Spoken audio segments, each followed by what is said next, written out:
Hello? Who is this? I've come to make an offer. What offer? One you can't refuse. Well, I just did. I'm not interested. Also, how the hell did you get this number? I have your feet pics. Wait, really? Oh, yes. You have 2 weeks. Wait, what do you mean? Goodbye. Wait, wait, come back!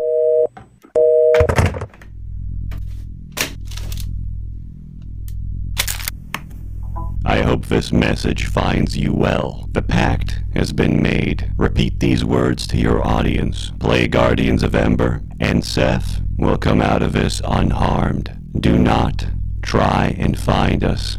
We will find you instead. Goodbye. Hey people, Seth here, and I just want you to know that I'm doing this of my own free will, and I'm in no way, shape, or form being blackmailed by the 14K Triad Syndicate in Hong Kong. Today, I'll be playing a game no one's heard about, Guardians of Ember. Why has no one heard about it? Because we prefer to forget. Guardians of Ember was originally released in 2016 and published by Incel Games Limited, which turned out to be more than just an unfortunate choice of name. Incel Games Limited did a lot of questionable business practices. Gameforge, the German-based publisher of many free-to-play MMOs in Europe, grabbed the Guardians of Ember license off Incel just a year ago, but in doing so, they now have an impossible task in front of them, picking up the pieces and rebranding this PR disaster into a stable product, which is why they've hired me to rescue this sinking ship. And personally, I'm leaving with the women and children. Guardian of Embers, which I'll just call Ember from now on,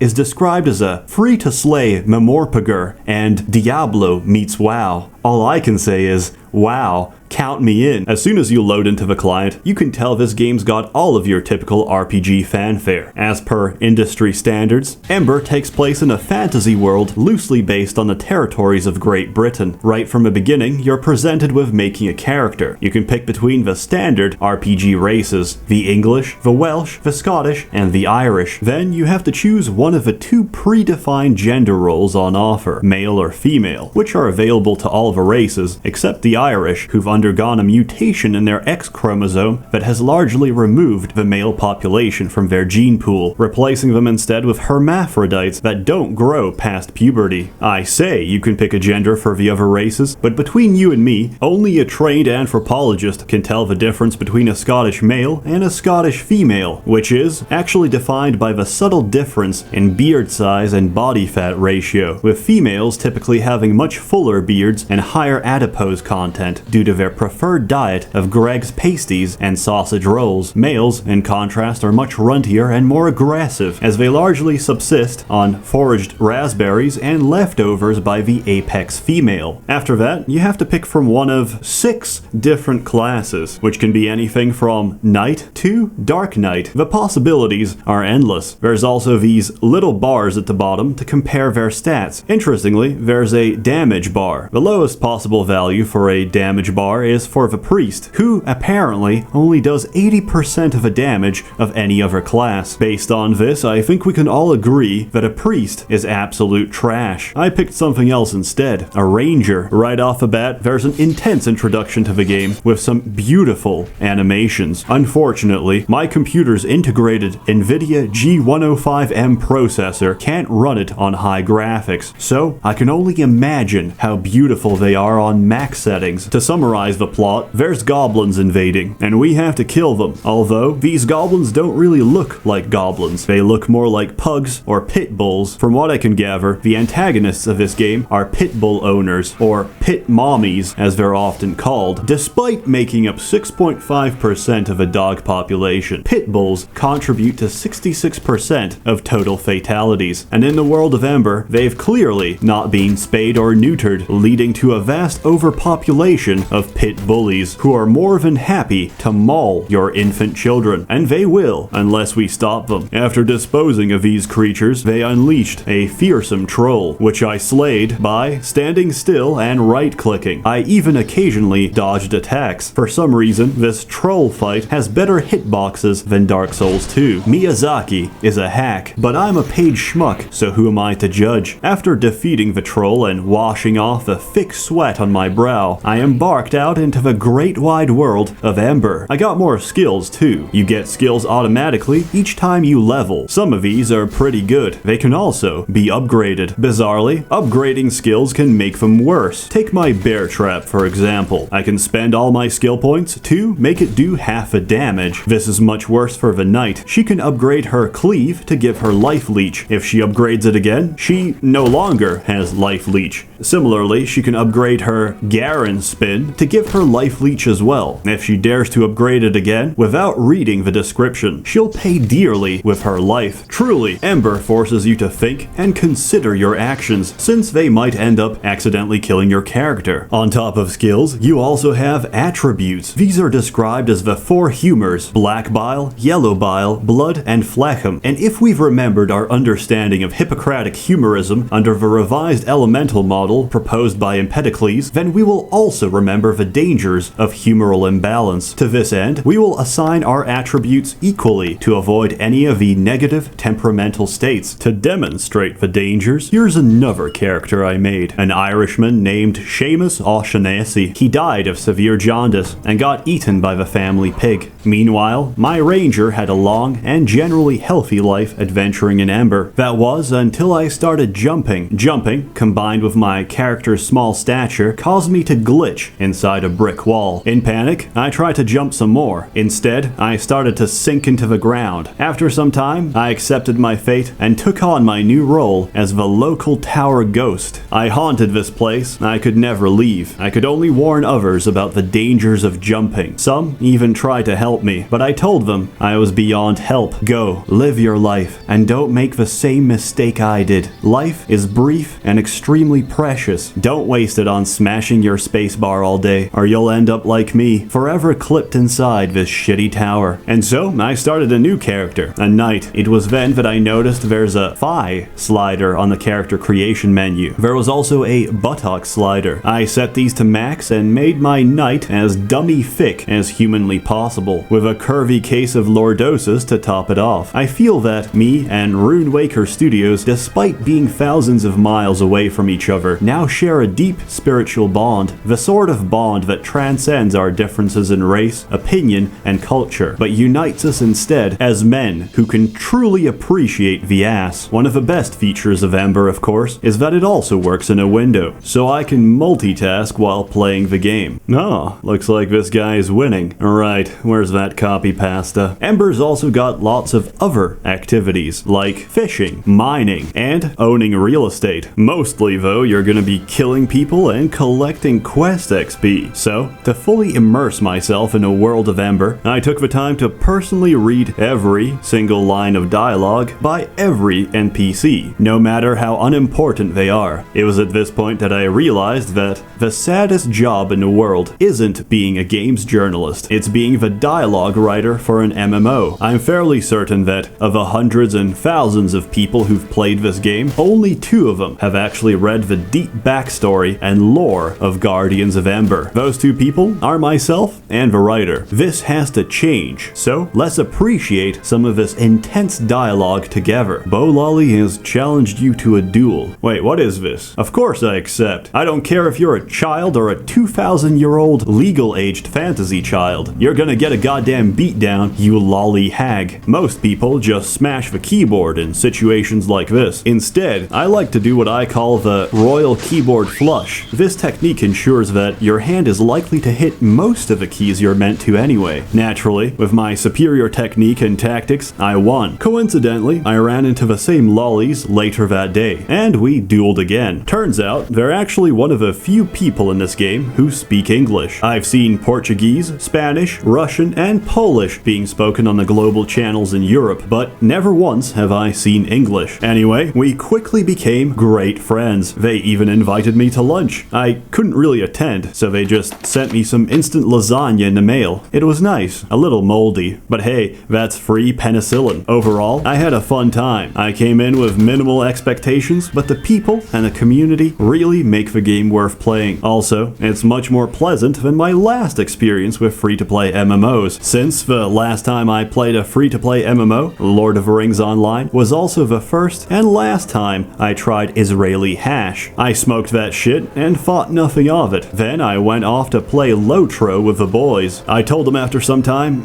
go off and do this dungeon without me. I'm not feeling too great. Then I collapsed and started panting, sweating, and physically convulsing on the bed. Turns out I was fiercely allergic to Israeli hash. After about 6 hours of pure hell, I decided that was the last time I'd ever play Lord of the Rings Online. Now, given that I don't associate Guardians of Ember with anaphylactic shock, I give it a very good score. I'm now contractually obligated to say these words: play Guardians of Ember today, so Seth can live tomorrow. Help me.